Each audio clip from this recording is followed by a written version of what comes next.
जय हिंद वंदे मातरम। आज एसएसटी का एमसीक्यू सीरीज हम लोग दूसरे क्लास में हैं और आज भी हिस्ट्री है, लेकिन आने वाले दिनों में मतलब नेक्स्ट क्लास जो होगा आपका पॉलिटी और इकोनॉमिक्स का होगा। तो हम concept plus MCQ chapter wise दे ही रहे हैं, आज भी वो एक क्लास मिलेगा आपको, लेकिन ये जो सीरीज का जो क्रम है जो डेली का, इसको हम बरकरार रखेंगे, इसको छोड़ेंगे नहीं, ठीक है। तो आपकी तैयारी और बेहतर हो सकेगी। तो इसी क्रम में आज चलते हैं, एसएसटी का दूसरा क्लास है आज एमसीक्यू का, ठीक है। तो प्रश्न है, इधर से देखते हैं, प्रश्न है मोहम्मद बिन तुगलक ने अपनी राजधानी को दिल्ली से दौलताबाद स्थानांतरित क्यों किया, ठीक है। क्यों किया, अब इसके बारे में पूछ रहा है। चलिए इसका उत्तर हम लोग समझेंगे। पहला ऑप्शन है अपने साम्राज्य को प्रभावी तरीकों से नियंत्रित करने के लिए, क्योंकि दौलताबाद केंद्र में स्थित था। चलिए ये तो स्टेटमेंट से सही है। दूसरा, उत्तरी भारत से उसे पर्याप्त राजस्व प्राप्त नहीं हो रहा था, ये रॉन्ग स्टेटमेंट है। मंगोलों से बचने के लिए, ये भी रॉन्ग स्टेटमेंट है। दक्षिणी शासकों को दंडित करने के लिए, ये भी रॉन्ग स्टेटमेंट है। क्या क्वेश्चन बोल रहा था, 4 ऑप्शन दिया और बोल रहा है मोहम्मद बिन तुगलक जो है अपनी राजधानी एक्सचेंज क्यों किया, चेंज स्थान क्यों किया, ठीक है। तो चेंज स्थान इसलिए किया क्योंकि अपने साम्राज्य को प्रभावी तरीके से नियंत्रित करना चाह रहा था, क्योंकि दौलताबाद जो जगह है वो केंद्र में स्थित है, ठीक है। तो ऑप्शन ए के साथ हम लोग चलेंगे, ठीक। नेक्स्ट क्वेश्चन देखते हैं हम लोग। दूसरा नंबर क्वेश्चन बोलता क्या है बोलता निम्नलिखित में से किस दिल्ली के सुल्तान की प्रशंसा में एक तालब सा हो गया, प्रशंसा में एक संस्कृत प्रशस्ति पाई गई, ठीक। तो दिल्ली के सुल्तान के बारे में कि दिल्ली के सुल्तान की प्रशंसा में एक संस्कृत प्रशस्ति पाई गई, वे सुल्तान का क्या नाम है, सुल्तान का नाम पूछ रहा है, ठीक है। तो सुल्तान का नाम अलाउद्दीन खिलजी है सीधा, ठीक है। तो अलाउद्दीन खिलजी को टिक करेंगे। तीसरा नंबर क्वेश्चन है दिल्ली के सुल्तानों के शासनकाल में, ठीक है, निम्नलिखित में से कौन सी प्रशासनिक भाषा थी। मतलब सुल्तानों के पीरियड में प्रशासनिक भाषा मतलब राजकीय भाषा क्या होता था, तो फारसी होता था। कौन सा भाषा होता था, फारसी। तो फारसी में टिक करेंगे, ठीक है। अगला प्रश्न देखिए, प्रश्न संख्या 4 में लिखता है बाबर ने निम्न में से किसे पानीपत के प्रथम युद्ध में हराया। तो पानीपत के प्रथम युद्ध में हराया उस व्यक्ति का क्या नाम पड़ा, उस व्यक्ति का क्या नाम था, इब्राहिम लोधी। तो तीसरा में हम लोग टिक करेंगे, ठीक है। आगे प्रश्न है, प्रश्न संख्या 5 में बताया जा रहा है निम्न कथनों में से कौन सा कथन असत्य है। असत्य कथन को चुनना है। पहला, अकबर ने पहली बार युद्धों में तोप और गोलीबारी का प्रयोग किया। चलिए एक स्टेटमेंट। सेकंड स्टेटमेंट है बाबर ने अपनी आत्मकथा तुजुक के बाबरी तुर्की भाषा में लिखी। चलिए ठीक है, दूसरा स्टेटमेंट। तीसरा है बाबर ने खानवा के युद्ध में राणा सांगा को हराया था। चौथा है बाबर ने 1525 ईस्वी में चंदेरी में मेदिनी राय को हराया था। तो ध्यान रखिए कौन सा कथन असत्य है। तो ये जो है ना सेकंड स्टेटमेंट, ये राइट स्टेटमेंट है। तीसरा भी राइट स्टेटमेंट है। चौथा भी राइट स्टेटमेंट है। ये 5वां रॉन्ग स्टेटमेंट है, ये स्टेटमेंट गलत है, ठीक है। और यही पूछ रहा था प्रश्न कि असत्य कौन है, तो असत्य ये वाला होगा पहला। इसका आंसर सही है कि अकबर ने पहली बार युद्धों में तोप और गोलीबारी का, ठीक है, गोलाबारी का प्रयोग किया था। ये रॉन्ग स्टेटमेंट है, तो 5वां का 1 हो जाएगा, ठीक है। आगे देखिए अगला प्रश्न, छठा शाहजहां का विवाह अर्जुमन बानो के बेगम से हुआ। दूसरा है इसके काल में अफगान अभिजात खान ये जहां लोधी ने विद्रोह किया। चलिए ये भी राइट स्टेटमेंट है, ये भी राइट स्टेटमेंट है, ठीक है। तीसरा है इसने अहमदनगर के विरुद्ध अभियान का शुरू किया। तो इसका क्या ऑप्शन हो जाएगा, ये तीनों स्टेटमेंट सही है, तो उपरोक्त चारों ठीक हो गया, तीनों ठीक होगा, तो 4 में हम लोग टिक करेंगे, ठीक है। आगे है प्रश्न संख्या 7वां, अकबर के संदर्भ में निम्न स्रोतों में से कौन सा कथन दिए गए अनुच्छेदों के आधार पर गलत है, ठीक है। गलत अनुच्छेद हमको पकड़ना है इसमें, ठीक है। तो पहला, अकबर ने अबुल फजल को आदेश दिया कि वह उसके शासनकाल के इतिहास को लिखे। ये तो राइट स्टेटमेंट है, ठीक। अबुल फजल ने यह इतिहास 3 जिल्दों में लिखा था। ये भी राइट स्टेटमेंट है। तीसरा है पहली जिल्द में अकबर के पूर्वजों का बयान है। ये भी राइट स्टेटमेंट है, ठीक है। तो तीनों में से गलत कोई भी नहीं है, ठीक है। जब तीनों में से गलत कोई भी नहीं है तो चौथा में क्या लिखा, उपरोक्त में से कोई नहीं। तो जी उपरोक्त में से कोई नहीं, तो चौथा इसका राइट आंसर होगा, ठीक है। आगे चलते हैं हम लोग। प्रश्न संख्या 8, क्या लिखा हुआ है, विश्व शांति का विचार किस मुगल शासक ने आगे बढ़ाया, ठीक है। तो सीधा सीधा बात है, अकबर। कौन विश्व शांति का बात आगे बढ़ाया, तो अकबर। आगे देखिए वैसे तो हर एक चैप्टर का डिटेल्स कॉन्सेप्ट और उसका एमसीक्यू हम चैप्टर वाइज लेकर आ रहे हैं, तो उसको भी पढ़ेंगे, ठीक है। तो ज़्यादा आपको समझ आएगा। नहीं तो ये जो हमारा जो एमसीक्यू सीरीज है, अगर आप इसको भी देख लेते हैं ना, तो बहुत उम्मीद है कि आप एसएसटी को पार कर जाएं, ठीक है। प्रश्न संख्या 9, आईने अकबरी के विषय में निम्नलिखित कथनों में कौन सही है? तो पहला, यह अकबर के प्रशासन के विविध पहलुओं के विषय में संपन्न सांख्यिकीय वितरण प्रस्तुत करती है। ठीक है, तो कौन सा पूछा? 4 ऑप्शन है, पहला राइट स्टेटमेंट है, तो इसी में उत्तर लगा देंगे। ठीक है, तो 9 का 1 हो जाएगा उत्तर। चलिए अगला प्रश्न देखते हैं हम लोग। प्रश्न संख्या 10 की ओर चलते हैं। लिखा गया है कि हुमायूं के मकबरे के संदर्भ में निम्न में से कौन सा कथन सही है? ठीक है, तो क्या कथन सही है? पहला है, यह मकबरा एक विशाल और औपचारिक चारबाग के मध्य स्थित था। ठीक, राइट आंसर। दूसरा है, इसका निर्माण 8 स्वर्णों अथवा, ठीक है, हिस्त विहिस्त की परंपरा में हुआ। यह भी राइट स्टेटमेंट है एनसीईआरटी के अकॉर्डिंग। इस इमारत का निर्माण लाल बलुआ पत्थर से हुआ था। तो कहानी यह है ना कि हुमायूं के जो मकबरे के बारे में कुछ कथन पूछ रहा है। ये जो 1, 2, 3 जो तीनों स्टेटमेंट है, तीनों सही है, तो हम लोग चौथा में चले जाएंगे, मतलब उपरोक्त सभी, ये सभी कथन सही है। चलिए प्रश्न संख्या 11 देखते हैं। 11 में बोला गया, निम्न कथनों पर विचार कीजिए। शाहजहां के सभा भवन विशेष रूप से मस्जिद से मिलते जुलते हैं। ये पहला स्टेटमेंट है। ठीक है, दूसरा है बी स्टेटमेंट में, शाहजहां का सिंहासन जिस मंच पर रखा गया था उसे प्रायः, ठीक है, किबाला के, ठीक है, उसे प्रायः किबला के नाम से जाना जाता है। उपरोक्त कथन में कौन सा कथन सत्य है? तो ये 2 कथन है आपके पास, शाहजहां के सभा, ठीक है, और शाहजहां का सिंहासन।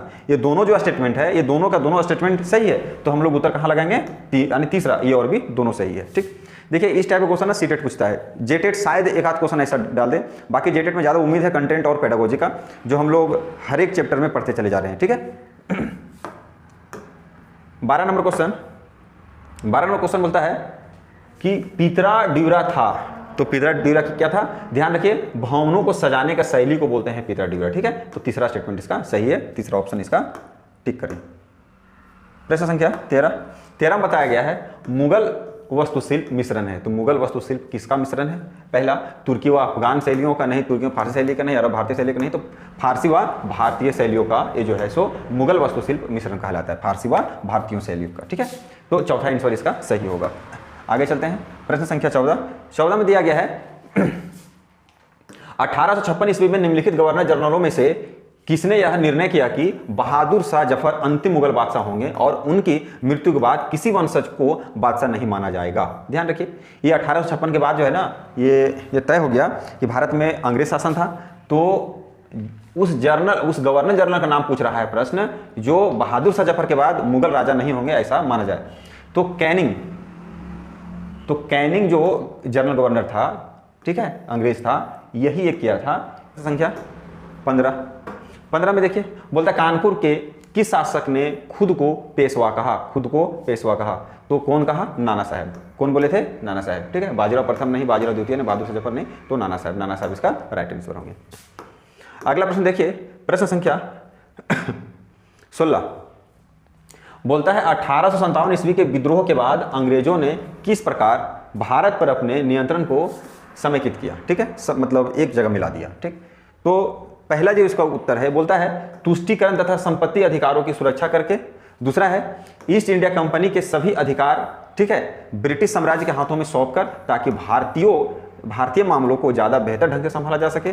तीसरा ऑप्शन है यवध, बिहार, मध्य भारत और दक्षिण भारत से ज्यादा सिपाहियों की भर्ती करके, भूमिहीनों तथा किसानों की रक्षा के लिए नीतियां बनाकर। तो देखिए ये भी रॉन्ग स्टेटमेंट है और ये भी रॉन्ग स्टेटमेंट है कि वो अवध, बिहार यानी बिहार मध्य में दक्षिण भारत के ज्यादा से बता रहे थे। ईस्ट इंडिया कंपनी के सभी अधिकार, ठीक है, ब्रिटिश साम्राज्य के हाथों में सौंप कर, ताकि भारतीय मामलों को ज्यादा बेहतर ढंग से संभाला जा सके। ठीक है, तो 1857 के विद्रोह के बाद अंग्रेजों ने किस प्रकार भारत पर नियंत्रण करने को समेकित किया? ये दूसरा स्टेटमेंट सही है, बाकी 3 स्टेटमेंट 1, 3 और 4 गलत है। तो दूसरा आंसर हम लोग जाएंगे। ठीक है, तो दूसरा इसका राइट आंसर है।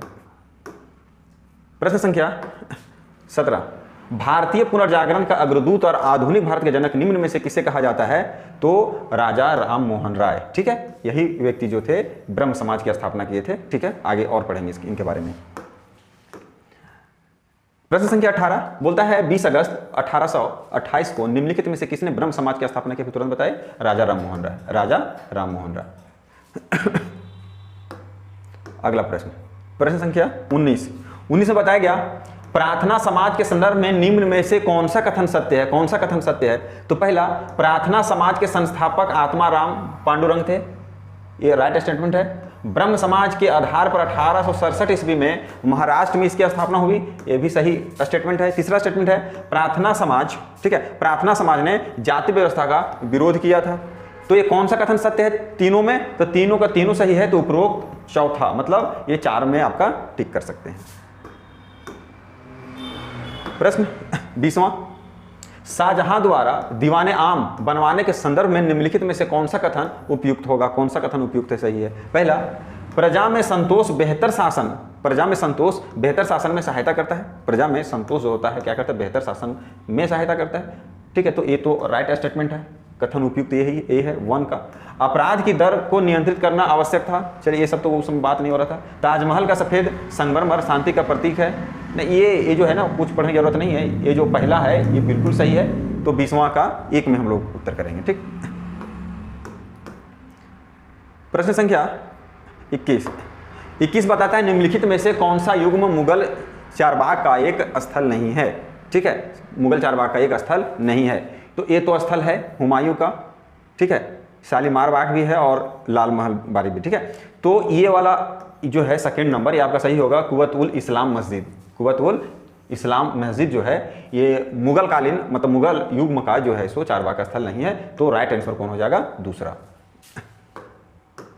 अगला देखिए 22 नंबर बोलता है पिस्तक का क्या अर्थ है? पिस्तक का क्या अर्थ है? पिस्तक अर्थ बताने बोल रहा है। अब बोल रहा है जो मुगल वास्तुकला के एक महत्वपूर्ण पहलू है। चलिए 2 चीज एक ही क्वेश्चन बता दिया।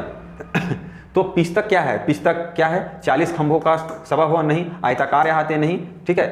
क्या लिखा हुआ यहाँ पर? मेहराबदार प्रवेश द्वार, हाँ ठीक है। तो मेहराबदार प्रवेश यानी पिस्तक का मतलब है कि मेहराबदार प्रवेश द्वार, ठीक है। प्रवेश द्वार का जो होता है ये वास्तुकला है, ठीक है, वास्तुकला है। तो हम लोग किसमें उत्तर करेंगे? तीसरा में करेंगे। किसमें करेंगे? थर्ड में करेंगे, ठीक है। अगला प्रश्न देखिए 23 नंबर क्वेश्चन बोलता है 18वीं शताब्दी के दौरान निम्न में से कौन सा आधुनिक शहरों का विकास हो रहा था? कौन सा आधुनिक शहर का विकास हो रहा था? कब? 18वीं सदी में। तो 18वीं सदी में जो विकास हो रहा था शहर का नाम, उसका नाम मद्रास है। तो मद्रास में हम लोग टिक करेंगे। आगे प्रश्न देखिए 24 नंबर क्या बताता है? 24 बताता है निम्न कथनों पर विचार कीजिए। क्या है? पहला, धर्म के क्षेत्र में गुरु नानक, कबीर, तुलसीदास जैसे महान संत हुए जिन्होंने भारतीय समाज को एक रूपरेखा प्रदान की, ठीक है, बिल्कुल सही बात। दूसरा है इस्लाम के क्षेत्र में सूफी परंपरा का विकास देखा गया जो प्रेम एवं भक्ति की अवधारणा पर केंद्रित था, ठीक। अब क्या बोल रहा है? उपरोक्त कथनों में से कौन सा कथन सही है? तो ये दोनों सही है, ए और बी दोनों सही है। तो ए और बी तो दोनों हम लोग टिक करेंगे, ठीक है। हिस्ट्री का कॉन्सेप्ट देखना है, हिस्ट्री का कॉन्सेप्ट जानना है तो हिस्ट्री का चैप्टर वाइज हम कॉन्सेप्ट लेकर आए हैं। ये सब क्लियर हो जाएगा, ठीक है, ये सब क्लियर हो जाएगा। वैसे यहाँ भी देखिए क्लियर हो ही रहा होगा एमसीक्यू के थ्रू, लेकिन हम इसका कॉन्सेप्ट भी लेकर आ रहे हैं। आपके पास अभी समय है, पूरे अगस्त भर समय है। सितंबर का लास्ट में जेटेट होने का ये प्रस्ताव है। कब? सितंबर लास्ट में। तो अभी पूरे अगस्त भर अगर हम लोग कॉन्सेप्ट ही पढ़ें तो पास है, ठीक है। जैसा आपको अच्छा लगे वैसा करें। चलिए अगला प्रश्न है 25 नंबर क्वेश्चन, भक्ति आंदोलन से पूछा है। बोलता है भक्ति आंदोलन की शुरुआत के सांस्कृतिक कारणों में निम्न में से कौन सा कथन गलत है? कौन सा कथन गलत है? पहला, हिंदुओं की धार्मिक स्थिति अत्यंत दयनीय हो गई, उन्हें मुसलमानों से अपमानित होना पड़ता था। ये एकदम बिल्कुल सही बात बता रहा है किताब के अकॉर्डिंग। दूसरा है हिंदू समाज में बाल विवाह, बहुपत्नी प्रथा, ठीक है, प्रदा प्रथा आदि कुरीतियों से भक्ति आंदोलनों को बल मिला, ठीक है, ये भी स्टेटमेंट सही है। तीसरा है सिद्ध और जैन, ठीक है, सिद्ध और जैन धर्माचार्यों के जादू टोने, तंत्र मंत्र आदि से गुमराह लोगों के लिए यह शांतिप्रद था। अब देखिए अगर स्टेटमेंट की बात करें तो तीनों राइट स्टेटमेंट है। तीनों जो वाक्य लिखा गया है ना, ये तीनों वाक्य सही लिखा गया। प्रश्न क्या बोल रहा है कि भक्ति आंदोलन की शुरुआत में सांस्कृतिक कारणों में निम्न में से कौन सा कथन गलत है? तो गलत कोई भी नहीं है, गलत कोई भी नहीं है। 1 2 3 तीनों सही है। तो उपरोक्त देखिए चौथा में क्या लिखा गया? उपरोक्त में से कोई नहीं, तो गलत कोई नहीं है। तो ऑप्शन इसका 4 राइट आंसर होगा, ठीक है। चलिए आगे देखते हैं। देखिए एक ही और बता रहे हैं, इसमें बहुत सारा ऐसा वर्ड है कि अगर आप देखिए अगर फर्स्ट टाइम अगर इसको पढ़ रहे होंगे तो बहुत वर्ड आपको नहीं समझ में आएगा। जो वर्ड समझ में नहीं आ रहा है वो आप उसको कमेंट्स करें, ठीक है, हम उसका रिप्लाई जरूर करेंगे, ठीक है, हम उसको जरूर आपको बताने का प्रयास करेंगे। प्रश्न संख्या 26 बोल रहा है सूफी संतों के मकबरे को कहा जाता है। सूफी संतों को मकबरे को क्या बोला जाता है? तो दरगाह बोला जाता है। क्या बोला जाता है? दरगाह। 27 नंबर क्वेश्चन 27 बोल रहा है, ठीक है, मणिग्रामल और, ठीक है, नानदेसी निम्नलिखित में से क्या थे? तो ये क्या थे? चोल शासन के प्रशासनिक इकाई थे? नहीं। ब्राह्मणों को ब्रह्मदेव के रूप में दिए गए प्रसिद्ध गांव थे? नहीं। चोल काल के प्रसिद्ध शहर थे? नहीं। दक्षिण भारत के प्रसिद्ध व्यापार संघ? जी, व्यापार संघ थे ये, ठीक है, यानी व्यापारिक गतिविधि का काम करते थे, ठीक। तो 27 नंबर का 4 में सही टिक करेंगे आप। अगला प्रश्न देखिए, प्रश्न क्या बोल रहा है? प्रश्न बोल रहा है हेजियोग्राफी संबंधित है। तो हेजियोग्राफी किससे संबंधित है? तो संत के जीवनी लेखन से नहीं, शासन के आत्मलेखन से नहीं, संत के आत्मकथा लेखन से। जी, राइट आंसर ए होगा तीसरा। तो संत के आत्मकथा लेखन को हम लोग क्या बोलते हैं? तो हेजियोग्राफी बोलते हैं। चलिए, इसका राइट आंसर 30 यानी थर्ड होगा, तीसरा। प्रश्न संख्या 29 को देखिए, बोलता है पंचवाणी और बीजक में निम्नलिखित में किसे महान हस्ती के छंद और विचारों को संरक्षित किया गया?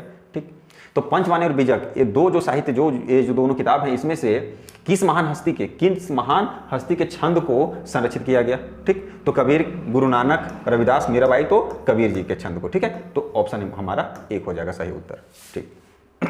अगला प्रश्न देखिए, प्रश्न संख्या 30 में देखिए, निम्नलिखित में से किसने अपनी कृतियों को भी सम्मिलित करते हुए, ठीक है, बाबा गुरु नानक की रचनाओं को, ठीक है, गुरुमुखी में संकलित किया? गुरुमुखी में जो संकलित किया, ठीक है, बाबा गुरु नानक की रचनाओं को, उनका क्या नाम है? उनका नाम पहला देखिए क्या लिखा गया है? गुरु तेग बहादुर जी नहीं, गुरु गोविंद सिंह नहीं, गुरु अंगद जी। गुरु अंगद जो है वो क्या कहते? गुरु नानक देव का रचनाओं को गुरुमुखी में संकलित किए थे। तो तीसरा इसका राइट आंसर होगा, ठीक। प्रश्न संख्या 31 बोलता है गैरिसन नगर से क्या अभिप्राय है? पहला, एक महत्वपूर्ण व्यापारिक पतन नगर है? नहीं। नगर में लगी हुई भूमि जो इसे माल की आपूर्ति करती है? नहीं। तीसरा है किलेबंदी, क्या है? किलेबंद छावनी, ध्यान रखिए। थर्ड क्या है? किलेबंद छावनी जहां सैनिक रहते हैं। बिल्कुल सही बात है, गैरिसन का मतलब क्या हुआ? किलेबंद छावनी जहां सैनिक रहते हैं। तो तीसरा इसका राइट आंसर होगा। देखिए, इसका कॉन्सेप्ट समझने के लिए मेरा जो क्लास जो चल रहा है इसी चैनल पर जो अपलोड हो रहा है, चैप्टर वाइज और चैप्टर के साथ एमसीक्यू, वहाँ पूरा डिटेल समझाया जा रहा है कि कौन सा वर्ड का क्या मतलब है, पूरा डिटेल्स बताने की कोशिश किया जा रहा है कि ताकि आप उसको अच्छी तरीके से समझ करके अपने समझ विकसित करें, ताकि एमसीक्यू क्वेश्चन में कोई दिक्कत नहीं हो। एमसीक्यू सीरीज लाने का पर्पस मेरा ये है ताकि आप पूरा क्वेश्चन को समझ सके, क्वेश्चन किस टाइप से पूछता है, क्वेश्चन क्या पूछता है। अब इसमें से आपको हम तो उत्तर बता दे रहे हैं, लेकिन बहुत सारा ऐसा वर्ड होगा जो आपको समझ में नहीं आ रहा होगा, ठीक है। तो उसके लिए आपको थोड़ा कॉन्सेप्ट देख लेना होगा, तो आपका क्लियर हो जाएगा। कॉन्सेप्ट देखने के बाद सारा कुछ क्लियर होगा आप लोग का। तब तक इसको आप लोग करते रहें, देखते रहें इसको जो है। चलिए, अगला प्रश्न 32 बोला जा रहा है कि निम्नलिखित में से कौन सा मध्ययुगीन काल के वाणिज्यिक शहर, ठीक है, यानी कॉमर्शियल सिटी के बारे में बात कर रहा है, के लक्षण क्या है? क्या लक्षण थे उस समय के मध्ययुगीन में, ठीक है, मध्यकालीन में? बोलता है पहला स्टेटमेंट कि पुरोहितों एवं तीर्थयात्रियों, वहां के नागरिकों और आत्रिकों की मुख्य संरचना संयोजन बनते थे? नहीं। दूसरा है यह राजाओं की राजधानी होता था? ये भी नहीं, ये रॉन्ग स्टेटमेंट है। तीसरा है मंदिर अर्थव्यवस्था एवं समाज दोनों के लिए ही महत्वपूर्ण होता था? जी, राइट आंसर ये है कि वाणिज्यिक शहर कहाँ होता था, कौन होता था? जहां मंदिर अर्थव्यवस्था एवं समाज दोनों के लिए, मतलब मंदिर जो है, जहां जहां मंदिर है, ठीक है, वही वाणिज्यिक शहर हो जाता था उस काल में, मध्ययुगीन में, ठीक है। अगला प्रश्न हम लोग देते हैं। 33 नंबर क्वेश्चन है। 33 नंबर क्वेश्चन क्या बोल रहा है कि सतनामी आंदोलन की शुरुआत किसने की? तो सतनामी आंदोलन की शुरुआत किसने की? सूरदास ने नहीं, हरिदास ने नहीं, घासीदास। कौन? घासीदास ने की। तो तीसरा इसका राइट आंसर है, ठीक। 34 नंबर है अलवर संत निम्न में से किसके उपासक थे? अलवर संत जो है निम्न में से किसके उपासक थे? तो विष्णु के उपासक थे। किसके उपासक थे? विष्णु के उपासक थे, ठीक है।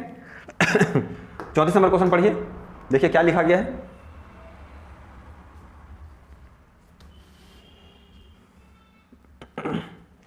चौंतीस 35 बोल रहा है निम्न कथनों पर विचार कीजिए। निम्न कथनों पर विचार कीजिए,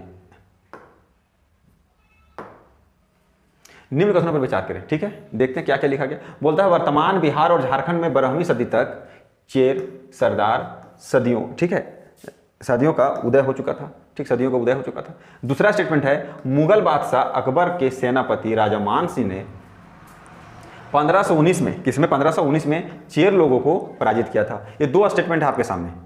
पहला बोल रहा है कि वर्तमान बिहार और झारखंड में 12वीं सदी तक चेर, सरदार और सदियों का उदय हो चुका था। राइट बात, मतलब राइट स्टेटमेंट है। दूसरा राइट स्टेटमेंट भी ये भी लिख दिया कि मुगल बादशाह अकबर के सेनापति जो राजा मान सिंह जो थे 1519 ईस्वी में चेर लोगों को पराजित किए। तो ये ए और बी दोनों राइट स्टेटमेंट है। तो राइट स्टेटमेंट कहाँ मिलेगा हमको? तीसरा में, और बी दोनों, ठीक है। तो तीसरा इसका राइट आंसर होगा।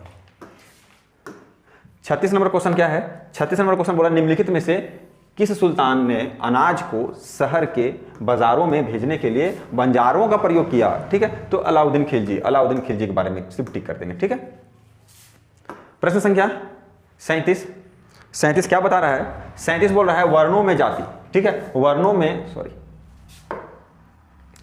में जातियां क्यों उत्पन्न हुई जो भारतीय समाज को संगठित करने का आधार बन गई? क्यों उत्पन्न हुआ? पहला स्टेटमेंट है आदिवासी लोगों को वर्ण व्यवस्था में एकीकृत करने में समस्या थी। रॉन्ग स्टेटमेंट है। जाति और वर्ण समान है, ऐसा होता तो फिर बढ़ता क्यों? तीसरा है वर्ण व्यवस्था के विरुद्ध प्रबल विरोध था जिससे जातियों का विकास हुआ। वर्ण का कोई बात नहीं, जाति के विरुद्ध ज्यादा हुआ। ठीक। चौथा क्या है? लोगों की सामाजिक और आर्थिक आवश्यकताओं में नियमित विस्तार के कारण नए कौशल से संपन्न लोगों की आवश्यकता थी। ये तो बात सही है। वर्ण से जाति में क्यों लोग कन्वर्ट हुआ? क्योंकि सामाजिकता जो था उसमें क्या था? आर्थिक आवश्यकता के नियमित विस्तार के लिए ना नए कौशल की आवश्यकता थी। तो जितने भी वर्ण में जातियां बनी वो ना समाज में कुछ काम करने के लिए बनी, जो आज जो रूप दिख रहा है। ठीक है, पहले वर्ण होता था, जाति नहीं। जाति काम करने के लिए था, बाद में वह जाति बन गया। तो राइट आंसर इसका 37 का 4 होगा। तो चौथा में आप लोग टिक करेंगे। ठीक। प्रश्न संख्या 38 को और जाएंगे हम लोग। 38 क्या बोलता है? शास्त्रीय नृत्यों के संदर्भ में निम्नलिखित में कौन सा कथन सत्य है? कौन सा कथन सत्य? पहला बोलता है कथकली कथक शैली का शास्त्रीय रूप है। जी नहीं। दूसरा है कथक शैली को शास्त्रीय नृत्य के रूप में मान्यता केवल स्वतंत्रता प्राप्ति के बाद मिली। रॉन्ग स्टेटमेंट, पहले से मान्यता मिला है इसको। यह लोक नृत्यों से सदा श्रेष्ठ होते हैं। नहीं, श्रेष्ठ है सभी से नहीं। चौथा क्या है? शास्त्रीय नृत्यों के 8 मान्य रूप हैं। शास्त्रीय नृत्यों के 8 मान्य रूप हैं। ठीक है, इसमें कौन सत्य स्टेटमेंट है? तो चौथा इसका राइट स्टेटमेंट है। ठीक है, तो चौथा में इसको टिक करेंगे। ध्यान रखिए सारा चैप्टर जो है आपका फ्री में यूट्यूब में पढ़ाया जा रहा है, आप वहां जरूर पढ़ें एसएसटी हिस्ट्री, तो और आपको ज़्यादा समझ में आएगा। ठीक है, अगला प्रश्न देखते हैं हम लोग। निम्नलिखित में से किस पंथ पर आदिवासी प्रभाव परिलक्षित होती है? ठीक है, कौन सा पंथ में जो है आदिवासी का प्रभाव दिखता है? तो जगन्नाथ पंथ में। ठीक है, किस में दिखता है? तो जगन्नाथ पंथ में। आगे देखिए प्रश्न संख्या 40 में क्या बताया गया? बोलता है यहोम के विषय में निम्नलिखित में से कौन सा एक कथन सत्य नहीं है? जो सत्य नहीं है। पहला, यहोम राज कुलों में विभाजित था जिन्हें पाइका कहा जाता है, जिसे पाइक कहा जाता था। क्या बोलता है? जो सत्य नहीं है, तो ये सत्य नहीं है, तो आंसर इसका एक ही होगा। ठीक है, बाकी लगभग सब सही है, तो सत्य पहला नहीं है।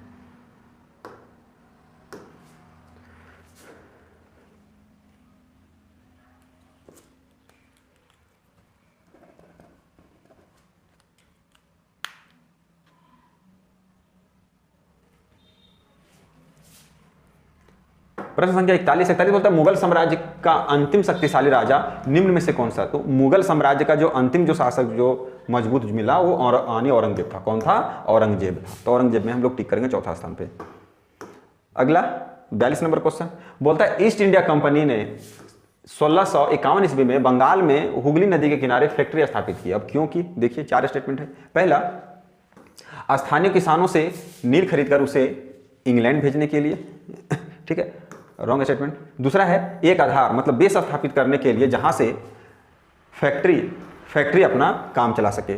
ठीक है, ये राइट स्टेटमेंट है सेकंड। ठीक है, थर्ड क्या है? इंग्लैंड को निर्यात करने हेतु सूती कपड़ों का उत्पादन के लिए। बात सही है, लेकिन शुरुआत में ऐसा नहीं था, तो दूसरा ऑप्शन इसका बिल्कुल सही है, तो दूसरा में टिक करेंगे आप। देखिए इसका पीडीएफ ना हमारा जो टेलीग्राम चैनल है आइडियल सीटेट एकेडमी उसमें है, आप वहाँ से रिवीजन इसको कर सकते हैं। बाकी आप चैप्टर को जरूर पढ़ें, चैप्टर को पढ़ने से ये थोड़ा सा और आपके लिए आसान हो जाएगा। ठीक है, तो चैप्टर में बने रहें, चैप्टर को पढ़ें, चैप्टर वाइज पढ़ें। चैप्टर वाइज हम पढ़ा भी रहे हैं और साथ में उसका एमसीक्यू उसी चैप्टर का करवा रहे हैं। यहाँ से बहुत सारा क्वेश्चन आपको मिल जाएगा वहाँ। ठीक है, 43 नंबर क्वेश्चन बताता है निम्नलिखित में से किसके नेतृत्व में बंगाल 18वीं सदी में धीरे धीरे मुगल नियंत्रण से अलग हो गया? ठीक है, 18वीं सदी के बाद मुगल नियंत्रण से अलग हो गया। ठीक है, तो कौन शासक थे? तो मुर्शिद कुली खान। कौन? मुर्शिद कुली खान में टिक करेंगे। ठीक है, ये सब नहीं। प्रश्न संख्या 44 में क्या बताया गया?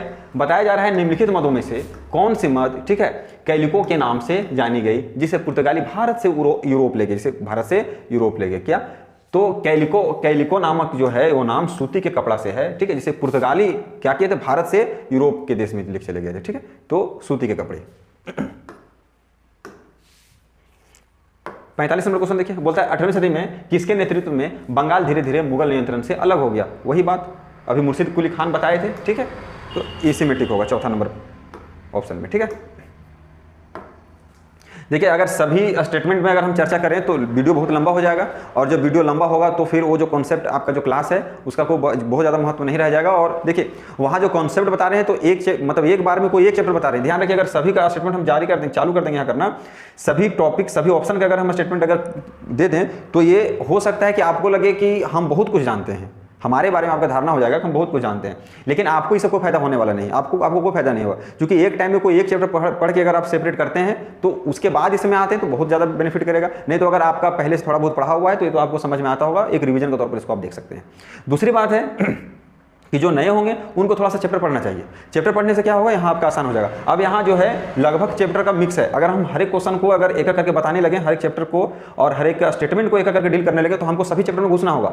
तो ये असंभव का बात है कि हम सभी को डील कर दें और आपको समझ में आ जाए। आपको ये तो समझ में आएगा कि हमको पता है कि हाँ क्या होता है, इससे आपको कोई फायदा नहीं होगा, ठीक है। आपको फायदा कब होगा, जब आप सेपरेट चैप्टर पढ़ेंगे और वहाँ का एमसीक्यू देखेंगे। यहाँ अगर हम बता दें तो ये सभी चैप्टर का मिक्स है, अगर सभी चैप्टर को हम यहीं डील कर दें तो आप समझ नहीं पाएंगे, पूरा खिचड़ी हो जाएगा भाई।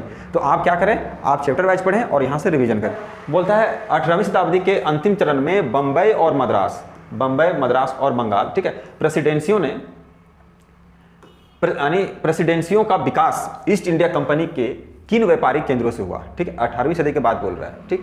तो कहाँ के प्रेसिडेंसी के बाद बोला, बम्बई मद्रास और बंगाल, ठीक है। तो कहाँ से हुआ, सूरत मदुरै दिल्ली नहीं, सूरत मद्रास और कलकत्ता, सूरत मद्रास और कलकत्ता। तो इसमें दूसरा में टिक करेंगे आप। प्रश्न संख्या 47 बोल रहा है 1865 ईस्वी के पहले कंपनी ब्रिटेन से निम्न में से क्या आयात करती थी। 1865 के पहले, ये जो कंपनी बोले तो ईस्ट इंडिया कंपनी के बारे में बात किया जा रहा है। तो 1865 के पहले कंपनी ब्रिटेन से निम्न से क्या आयात करते, क्या मंगाती थी। तो सोना की चांदी या दोनों, या कोई नहीं तो सोना और चांदी दोनों, तो ए और बी दोनों, मतलब तीसरा में टिक करेंगे, मतलब दोनों मंगा रही थी तो इसमें टिक करेंगे। प्रश्न संख्या 47 का जो है वो तीसरा नंबर इसका राइट आंसर होगा। 48 देखिए, 48 बोल रहा है नील की खेती के दो मुख्य प्रणाली क्या क्या थी, ठीक है। तो निज बोला है और रैयती बोला है, तो दोनों प्रणाली था नील का खेती करने के लिए। तो ऑप्शन नंबर 1 इसका राइट आंसर होगा, ठीक। प्रश्न संख्या 49 देखिए, 49 का क्या बोल रहा है भू राजस्व के कौन से समझौतों में राजाओं और ताल्लुकदारों को जमींदारों के रूप में मान्यता दी गई, ठीक है।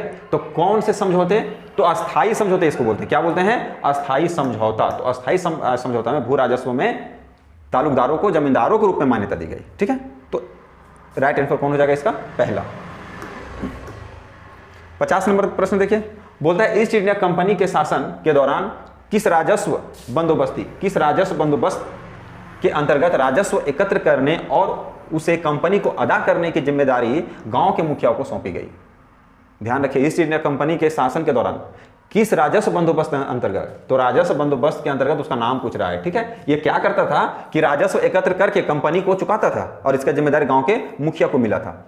तो यहां बोल रहा है कि राजस्व बंदोबस्त के अंतर्गत तो ये महलवाड़ी जो बंदोबस्त है इसी के अंतर्गत क्या होता था, कंपनी को किसानों से टैक्स मतलब राजस्व मिलता था, ठीक है। तो ऑप्शन नंबर 4 इसका राइट आंसर होगा। प्रश्न संख्या 51 बोलता है लवाड़िया समुदाय के लोगों का निवास स्थान निम्न में से कहां है, तो कहां है, आंध्र प्रदेश में। लवाड़िया समुदाय का स्थान कहां है, आंध्र प्रदेश में। तो ऑप्शन नंबर 4 इसका राइट आंसर होगा। प्रश्न 52 देखिए, 52 बोल रहा है ब्रिटिश शासन के अंतर्गत स्थानांतरीय कृषकों को कौन सी समस्याओं का सामना करना पड़ा, ठीक है, ब्रिटिश शासन के दौरान में। तो उनके कृषि उत्पादन में गिरावट आई, उनकी गतिविधियां प्रतिबंधित हो गई थी, ठीक है। तो ये जो है ना कौन सी समस्या का सामना करना पड़ा कि उनकी जो एक्टिविटी जो था वो बैन कर दिया गया था। तो प्रश्न संख्या 52 का जो है राइट आंसर कौन होगा, 2, दूसरा इसका राइट आंसर है, ठीक है।